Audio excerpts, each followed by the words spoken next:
ආයිබෝන් ඔයාලා හැමෝටම සාදරයෙන් පිළිගන්නවා Ready to Boot YouTube channel එකේ අලුත්ම වීඩියෝ එකකට. අද අපි කතා කරන්න යන්නේ අපේ ගේමර්ස්ලට පුදුම වදයක් දෙන ISDone.dll error එක fix කරගන්නේ කොහොමද කියලා. මේ වීඩියෝ එක මුල් හරිය බලනකොට ඔයාලට හිතේ අපෝ මම මේ ටික කරලා තියෙන මේක කරලා හරියන්නේ නැහැ කියලා. ඒත් නෑ, මේ වීඩියෝ එක දිගටම බලන්න. මේ error එක ගොඩ දාගන්න පුළුවන් හරිම ට්‍රික් එක මම ඔයාලට මේ වීඩියෝ එකෙන් කියලා දෙනවා. හරි, වැඩි කතා නැතුව අපි බලමු කොහොමද මේ කරදරකාර error එක fix කරගන්නේ කියලා. මගේ channel එක subscribe කරලා නැත්නම් subscribe කරන්න. අපි එහෙනම් යමු වීඩියෝ එකට.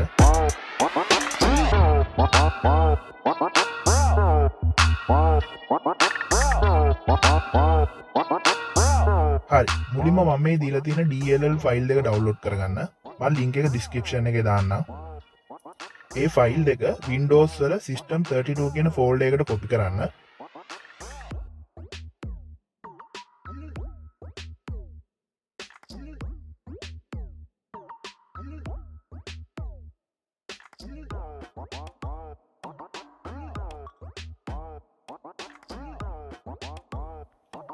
ආයෙත් ඒ ෆයිල් දෙකම Windows වල SYSWOW64 කියන ෆෝල්ඩර් එකට copy කරන්න.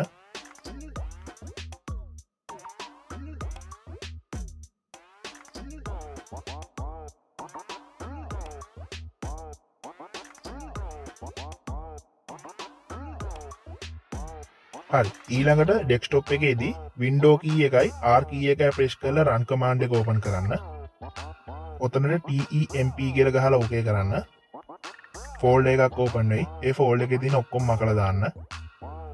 ඊට පස්සේ ආයෙ වින්ඩෝ කී එකයි R එකයි ප්‍රෙස් කරලා ආයෙ run command එක ගන්න. අපි කලින් ගහපු temp කියන එකේ මුලටයි අගටයි percentage ලකුණ දාලා ඕකේ කරන්න. ඒ ඕපන් වෙන ෆෝල්ඩර් එකේ තියෙන ටිකත් මකලා දාන්න.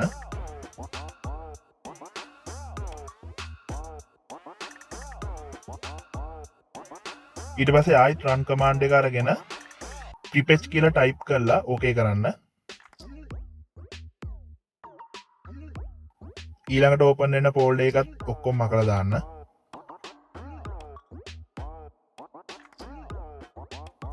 හරි, දැන් this PC කියන එක right click කරලා properties යන්න. advanced system settings යන්න. advanced කියන එක යටතේ තියෙන performance කියන එකේ settings වලට යන්න. ආයෙ advanced යන්න. virtual memory කියන තැන change කියලා තියෙනවා. ඒකට යන්න. හරි, දැන් හරියට බලා ගන්න මේක. ඔයා ගේම් එක ඉන්ස්ටෝල් කරන්න ඕන C partition එකේ කොහේ හරි තැනකට. හැබැයි desktop එකට ඉන්ස්ටෝල් කරන්න යන්න එපා. ඒ නිසා C drive එක select කරලා custom size දෙන්න. මෙතන custom size දෙනකොට ඔයාගේ RAM එක වගේ දෙගුණයක් දෙන්න. උදාහරණයක් විදිහට මගේ RAM එක 4GB නම් ඒකේ දෙගුණ 8GB වෙන්න ඕනේ. ඒ නිසා 8 වැඩි කිරීම 1024 8192යි. මම මේ තැන් දෙකටම 8192යි කියලා දෙනවා. විශේෂයෙන්ම කියන්න ඕනේ මේ virtual memory එක 10GB වලට වඩා දෙන්න එපා. තේරුමක් නැහැ ඒක. ඔයාගේ RAM එක 12GB තිබ්බත් ඔයා 10GB දෙන්න. ඊට වඩා දෙන එක ගැටලුවක් නැහැ, හැබැයි තේරුමක් නැහැ. හරි, size එක හරියට දුන්නාට පස්සේ set කියන එක දීලා okay කරන්න. ඉතුරු ඒවත් ඔක්කොම okay කරන්න. මම කලින් මේක set කරගෙන තියෙන හින්දා මම මේක cancel කරනවා. ඔයාලට PC එක restart කරන්න ගියයි restart කරන්න අනිවාර්යයෙන්ම. මොකද restart කරොත් තමයි අපි හදපු virtual memory එක හරියට set වෙන්නේ. හරි, දැන් යමු අපි game එක install කරන්න. මේ ස්ටෙප් ටික හරියටම කරන්න, වරද්දන්න එපා එකක්වත්. this PC ගින් C partition එකට යන්න. මෙතන new folder එකක් හදලා කැමති නමක් දෙන්න. මම game එකේ නම දෙනවා.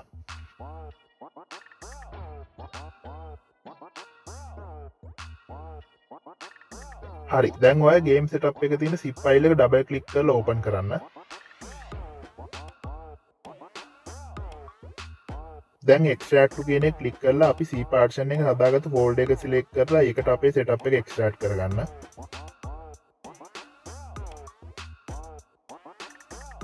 extract වුණාට පස්සේ location එකට යන්න.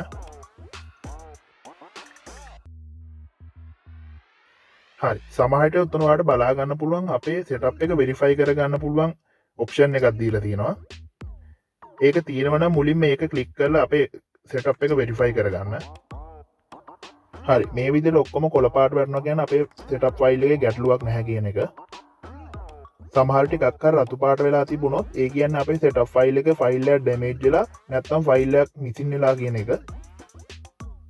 රතු පාට වෙලා තිබුණොත් අපේ setup file එකත් එක්ක තව file වගේක් තියෙනවා අගට bin කියලා ඉවර වෙන.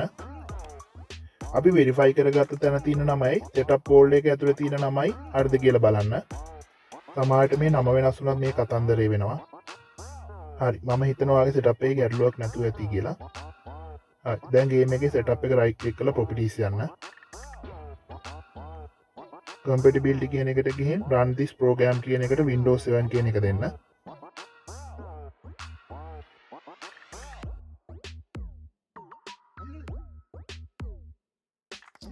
යට තියෙන run administrator කියන එකට ටික් එකක් දාලා apply දෙන්න. හරි දැන් setup එක open කරන්න. දැන් මෙතන install location එක විදිහට අපි මුලින්ම C partition එක හදපු folder එකක් තියෙනවනේ. අන්න ඒක select කරන්න. හරි දැන් ඉතින් install වෙන්න තමයි තියෙන්නේ. මතක ඇතු install දෙන්න ඉස්සෙල්ලා ඔයාගේ run වෙන apps folder ඔක්කොම close කරලා දාන්න. setup එක විතරක් run වෙන්න දෙන්න. මේක install වෙන අතරතුර PC එකේ වෙන කිසිම දෙයක් කරන්න යන්න එපා. අඩුම තරමේ folder එකක්වත් open කරන්න එපා. මේක install වෙන්න ඕනේ ඉතින් මම මගේ screen recorder එකත් off කරනවා. මම camera එක open කරලා setup එක install වෙන විදිහ පෙන්නන්නම්. හරි මේ වීඩියෝ එක මෙතනින් ඉවරයි. මේ වීඩියෝ ප්‍රයෝජනවත් වුණා නම් like එකක් දාන්න. අනිත් අයත් දැනගන්න share කරන්න. මතක ඇතු channel එක subscribe කරන්න. සුබ දවසක්.